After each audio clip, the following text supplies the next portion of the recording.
జై శ్రీమన్నారాయణ. తిరుప్పావై 17వ పాసురం అంబర్మే తన్నీరే చాలా విశిష్టమైనది. నిన్నటి పాసురం 16లో ద్వారపాలకుల అనుమతి తీసుకొని లోపలికి వచ్చారు కదా. మరి ఈరోజు 17వ పాసురంలో ఏం జరగబోతోంది? నిన్న పర్మిషన్ తీసుకొని నందగోపుని భవనంలోకి ఎంటర్ అయిన తర్వాత ఒక పెద్ద టాస్కే వచ్చింది. కృష్ణుణ్ణి చూడాలంటే డైరెక్ట్గా వెళ్ళకూడదు కదా. ఎందుకంటే ఆయన పక్కనే తండ్రి నందగోపుడు, తల్లి యశోద, అన్న బలరాములు ఉన్నారు. మరి ఎవరిని ముందు లేపాలి? దేవుణ్ణా, భక్తుడినా?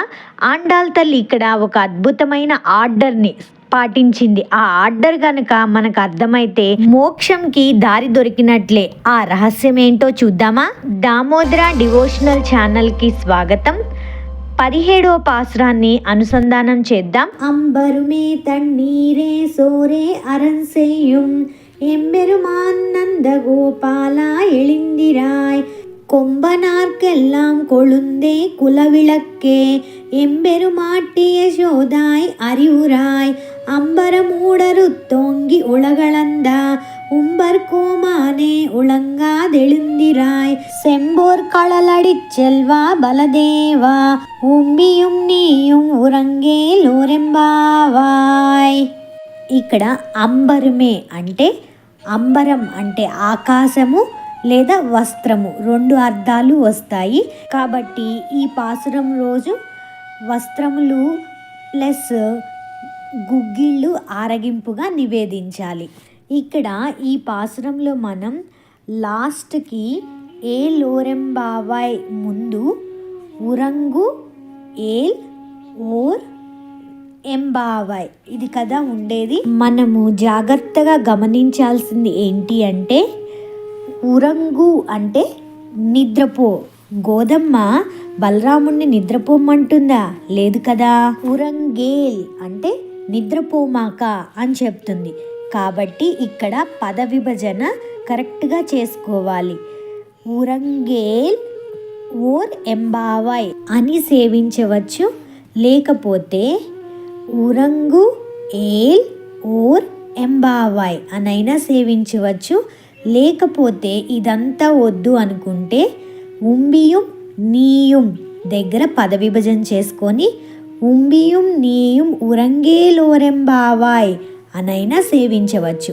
ఈ మూడిటిలో ఏ రకంగా అయినా సేవించవచ్చు. ఎదుటి వారిని ప్రసన్నం చేసుకోవడానికి వారి కీర్తిని పొగుడుతున్నది ఆండాళ్ తల్లి. అంబరు అంటే వస్త్రము అని, తన్ని అంటే జలము అని, సోర్ అంటే అన్నం అని. ఇక్కడ అన్నిటికీ కూడా ఏ యాడ్ చేశారు. అంబరమే అంటే వస్త్రములనే, తన్నీరే జలములనే, సోరే అన్నమునే, అంబరం అంటే ఆకాశం, వస్త్రము రెండు అర్థాలు ఉన్నాయి. మొదటి లైన్లోనేమో అంబరమే అంటే వస్త్రములు అని, 5వ పాదంలో అంబరం అంటేనేమో ఆకాశం అని అర్థం వస్తుంది. అరం సేయ్యం దానం చేయునట్టి ఎంబెరుమాన్ మా స్వామి అయిన నందగోపాల నందగోపాలుడా ఎళిందిరాయ్ మేల్కొనుము అంటూ మేల్కొల్పారు. ఆ తర్వాత యశోదమ్మ కనబడుతుంది. మొదట ఆచార్యుడు లభిస్తే తద్వారా లభించేది ఆచార్య అధీనంలో ఉండే మంత్రం, అదే యశోదమ్మ అని అనొచ్చు. ఎందుకంటే యశస్సును ప్రసాదించేది యశోద లేక మంత్రరత్నం. ఇప్పుడు కొమ్మనార్కెల్లాం సుందరమైన దేహస్వరూపం కలిగి స్త్రీజాతికంతటికీ కోరుందే చిగురులాంటిదానా కులవిళక్కే ఆ కృష్ణ ప్రేమ కలిగిన కులానికే ఒక దీపం వంటిదానా ఎంబెరుమాట్టి నీవే ఆయన అనుగ్రహాన్ని కలిగించే స్వామినివి. స్త్రీలింగం పుంలింగం చూసుకుంటే రాజు, రాణి, పురుషుడు, స్త్రీ అలా ఎలాగో స్వామికి స్త్రీలింగం స్వామిని. అందుకనే ఇక్కడ ఎంబెరుమాట్టి అంటే నీవే ఆయన అనుగ్రహాన్ని కలిగించే స్వామినివి అని చెప్పారు. యశోద ఓ యశోదమ్మ అరివురాయ్ తెలివి తెచ్చుకో, యశోదమ్మను మంత్రంగా ఊహించింది. అందుకే తెలివి తెచ్చుకో అని చెప్తుంది. మామూలుగా ముందు 10 పాసురాల్లో కూడా గోపికలను నిద్రలే నిద్రలే అన్నారు, కానీ తెలివి తెచ్చుకో అని అనలా. ఇక్కడ యశోదమ్మకే తెలివి తెచ్చుకో అరివురాయ్ అన్నారు. అంటే ఏంటి అంటే అష్టాక్షరి మహామంత్ర జ్ఞానాన్ని ప్రసాదించు తల్లి అని చెప్పి ఆవిని వేడుకుంటున్నారనమాట. ఇంకా యశోదమ్మ కూడా అంగీకరించింది. ఆమెను దాటి వీళ్ళు లోపలికి వచ్చారు. అక్కడ ఒక పాదంలో కొన్ని గుర్తులు కనబడుతున్నాయి. అదే కృష్ణుడు అని గమనించి అక్కడికి వెళ్ళారు. అంబరం ఊడరుత్తు, ఆకాశం మధ్య అంతా ఆక్రమించినట్లుగా ఓంగి పెరిగి ఉలగళందా లోకాలను అంతా కొలిచిన ఉంబర్ కోమానే దేవతలందరికీ నియంత అయిన స్వామి ఉరంగాదు, నిద్రపోవడానికా నీవు వచ్చావు ఇక్కడికి? ఎరుందిరాయ్ లేవయ్యా. ఇక్కడ గోదాదేవి ఈరోజు ఆకాశాన్ని కొలిచిన పాదాన్ని పాడుతుంది. ఇన్నాళ్ళు మాకు తెలియక నీ వద్దకు రాలేదు, ఇప్పుడు నీ గురించి తెలుసుకొని వచ్చాం, లేచి మమ్మల్ని అనుగ్రహించవయ్యా అని ఆండాల్ విన్నపించింది. ఆయన లేవలేదు, అన్నగారు లేవలేదని, ఆయన లేవడం లేదని ఆండాల్ భావించి బలరాముణ్ణి లేపడం ప్రారంభించింది. కృష్ణావతారంలో బలరాముని అధీనంలోనే ఉంటారు కృష్ణుడు. బలరాముణ్ణి విడిచి ఉండనే ఉండరు. ఒక లీల జరిగేటప్పుడు మాత్రం విడిచి ఉన్నారు. ఆ లీలేంటో గుర్తుందా? కాళీయమర్దనం. దేవకీదేవి గర్భంలో 6 శిశువులు పుట్టారు. ఎవ్వరు దక్కకపోయేసరికి 7వ గర్భాన్ని రక్షించడానికి రోహిణీదేవి గర్భంలో పెంచారు. ఆ పుట్టిన శిశువుకి ఒక బంగారు కడియం వేశారు. ఆయన పాద విశేషంచే కృష్ణుడు మనకు దక్కాడు. శంబర్ కరలడి అపరంజి బంగారు కడియం కలిగిన చెల్వా ఓ సంపన్నుడా, బలదేవా ఓ బలదేవుడా, ఉంబియం నీ తమ్ముడు, నీయుం నీవును, ఉరంగేల్ ఉరంగేల్ చూడండి ఇక్కడ ఉరంగేల్ నిద్రించ తగదు, ఓర్ ఎం పావాయ్ ఇదే మా గొప్ప వ్రతము. ఇంకా పాసురం యొక్క అర్థాన్ని క్లుప్తంగా చూడాలి అంటే ఈరోజు పాసురంలో ఆచార్యుని వైభవాన్ని, మంత్రం యొక్క వైశిష్టాన్ని, మంత్రమును అధిష్ఠించి ఉన్న దైవమును, మంత్రమును పొందడానికి అనుకూలించే భాగవతోత్తముని గురించి తెలియజేయడం జరిగింది. గోపకులంతా నందగోపుని భవనంలోనికి ప్రవేశించడం జరిగింది. విశాలమైన ఆ ప్రాంగణంలో 4 మంచములు వరుసగా ఉన్నట్లు గమనించారు ఆండాల్ గోష్ఠి. అందులో మొట్టమొదట నందుడు నిద్రిస్తూ ఉండడాన్ని గమనించారు. ముందుగా నందుని మేల్కొల్పుచున్నారు. వస్త్రములను, జలమును, అన్నమును నిరవధికముగా దానం చేయు ఓ స్వామి నందగోపాల మేల్కొనుము. ఇక్కడ నందుని దాన గుణములను గోపికలు ప్రశంసిస్తూ ఉన్నారు. మనకు చరిత్రలో నందుడి దానగుణం ఎక్కడ ప్రస్తావనలో రాకపోయినప్పటికీ కృష్ణుని దానగుణములను చూసి వీరు నందుని దానగుణములను ఊహించుచున్నారు. అంటే కార్యాకరణ సంబంధం బట్టి, అంటే తండ్రి చేసుంటేనే కదా కొడుకు కూడా ఆ రకంగా చేసేది అనే ఉద్దేశంతో ఇక్కడ నందుడు చేసి ఉంటారు అని ఊహించి అలా పాడారన్నమాట. సరే, కృష్ణుడు ఏ రకంగా దానాలు చేశారు, ఎక్కడ చేశారు ఒకసారి గుర్తు తెచ్చుకుందామా?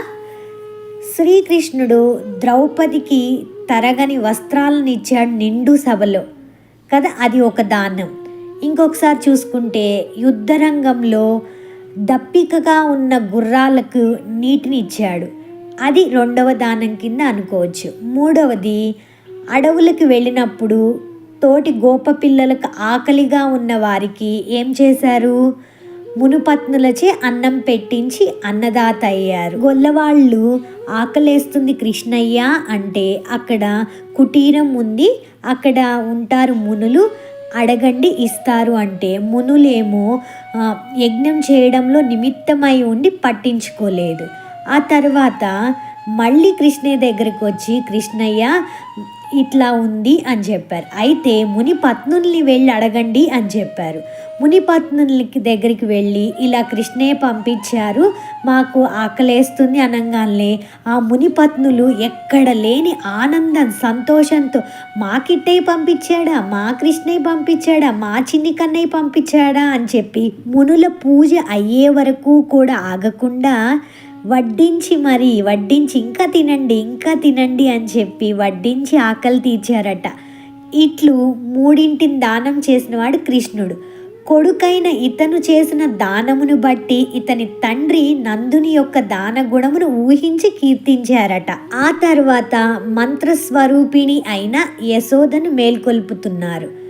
ప్రబల్లి మొక్క యొక్క చిగురు వంటిదాన, నంద కులమునకే మంగళదీపం వంటిదాన మా స్వామిని అన్నారు. గమనించారా? అంటే స్త్రీలింగం. మా స్వామిని యశోదమ్మ తెలివి తెచ్చుకో అంటూ గోపికలంతా నిద్రలేపారు యశోదమ్మని. ఇక గోపికలంతా మరికొద్దిగా ముందుకు సాగి శ్రీకృష్ణుని మంచం వద్దకు చేరి స్తుతించుచున్నారు. పెరిగి లోకమంతటినీ కొలిచిన స్వామి, కాలాది పదార్థములకు నిర్వహకుడా, నీవు నిద్రించుట తగదు, మేల్కొనుము అని మేల్కొల్పడానికి ప్రయత్నించగా మేల్కోలేదు కృష్ణ పరమాత్మ. అప్పుడు గోపికలు కృష్ణుణ్ణి దాటి భాగవతోత్తముడైన బలరాముణ్ణి మేల్కొనుపుటకు ముందుకెళ్ళిరి. బంగారు కడియమును కాలికి ధరించిన ఓ బలదేవా, నీవును నీ తమ్ముడును నిదురింపరాదు, మేల్కొనుము అనుచు నిద్ర మేల్కొల్పుచున్నారు. ఇక్కడ బలరాములు నిద్ర మేల్కొన్నారు, కానీ కృష్ణయ్య ఇంకా నిద్ర లేవలేదట. ఇంకా ఈ పాసురంలో లేపబడిన నలుగురు ఎవరు, వీరు దేనికి ప్రతీకగా పెద్దలు చెప్తున్నారు అన్నదాన్ని ఒక్కసారి గమనించుకుంటే, ఇప్పటికి ఆల్రెడీ 2 times చెప్తూ వచ్చాము, ఇప్పుడు 3వసారి కూడా మళ్ళీ చెప్తున్నాము. నందగోపుడు దేనికి ప్రతీకగా? ఆచార్యులు. యశోద మంత్రమునకు ప్రతీక. శ్రీకృష్ణుడు మంత్రం యొక్క అర్థం అంటే మంత్ర ప్రతిపాద్యుడు అంటే పరమాత్మలాగా. బలరాముడు మంత్ర సారాంశం అంటే భాగవతోత్తములు లాగా భగవంతుణ్ణి అందరిలో గుర్తించుట అన్న సారాంశంతో మనం చూడవచ్చు. యశోదమ్మని స్త్రీలలో చిగురు వంటి దానా అనుటలో ఉన్న భావం ఏమిటి అంటే, ఇప్పుడు చెట్టుకు కానీ కొమ్మకు కానీ చిగురు ఎక్కడ ఉంటుంది? చాలా పైకి ఉంటుంది. అదే స్టార్టింగ్ లాగా పైకి ఉంటుంది. ఏదైనా చీడ పట్టింది అనుకోండి, ఫస్ట్ ఎక్కడ కనపడుతుంది మనకి? ఆ చిగురికే కనపడుతుంది. అంటే ఆవిడ యశోదమ్మ అందరికంటే ఉన్నతమైన స్థానంలో ఉన్నది, స్త్రీలలో ఉత్తమురాలు అని చెప్పడం అన్నమాట. ఏ భాగానికైనా బాధ కలిగినా ఏమవుతుంది? ఫస్ట్ చిగురే పాడైపోతుంది. అదేవిధంగా గోపికలకు సంభవించిన ఆర్తిచే యశోద వాపోయినట్లుండెను అని కూడా చెప్తారనమాట. మా వంశమునకు మంగళదీపం వంటిదానా అని యశోదమ్మని పిలిచారు కదా. అంటే ఏంటి? దీపం వెలిగించి అన్నింటినీ ప్రకాశించినట్లు చేసి తను కూడా ప్రకాశిస్తుంది. అలాగే యశోద భగవదనుభవముచే తాను ప్రకాశించడమే కాక తమకు కూడా ఆనందమును ప్రసాదింపుమని వేడుకుంటున్నారన్నమాట. సెంబోర్ కలలడి అంటే ఏం చెప్పారు? ఎర్రని బంగారు కడియం దాల్చిన పాదం బలరాముడిని చెప్తున్నారు కదా. బలరాముడు అడుగుపెట్టిన తర్వాతే తమకు కృష్ణుడు లభించాడని రేపల్లెలోని వారంతా బలరాముని కాలికి బంగారు కడియంను తొడిగారట. అంటే గోల్డెన్ లెగ్ అన్నమాట. గోల్డెన్ లెగ్, ఐరన్ లెగ్ అలా అంటూ ఉంటారు కదండి. ఈ బలరాముని అడుగు పెట్టేసరికి మా కిట్టయ్య మాకందరికీ వచ్చాడు అని ఆయన్ని గోల్డెన్ లెగ్ అంటున్నారు. చివరిగా భగవంతుణ్ణి చేరాలంటే 2 మార్గాలు. ఒకటి గురువు ద్వారా వెళ్ళడం. గురువు ఎవరిక్కడ? నందగోపుడు. రెండవది పురుషకారం ద్వారా వెళ్ళడం. అంటే బలరాముడు, యశోదగా చెప్పచ్చు. కాబట్టి ఈ 17వ పాసురం మనకు నేర్పే పాఠం ఒక్కటే, వరుస క్రమం. నేరుగా దేవుడి దగ్గరికి వెళ్తే ఆయన దొరక్కపోవచ్చు, కానీ గురువు, మంత్రం, కైంకర్యం అనే మార్గంలో వెళ్తే ఆ శ్రీకృష్ణుడు తప్పక దొరుకుతాడు. రేపు 18వ పాసురంలో ఒక స్పెషల్ గెస్ట్ని లేపబోతున్నాం. ఆమె ఎవరో కాదు, కృష్ణునికి అత్యంత ఇష్టమైన నీలాదేవి. ఆ కథ రేపు చూద్దాం. మన ఛానల్ని ఎవరైనా ఫస్ట్ టైం చూస్తున్నట్లయితే ప్లీజ్ సబ్స్క్రైబ్ దామోదర డివోషనల్.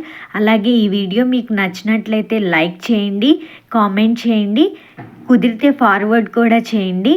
సర్వం శ్రీకృష్ణార్పణమస్తు. ఆండాల్ తిరువడిగళే శరణం.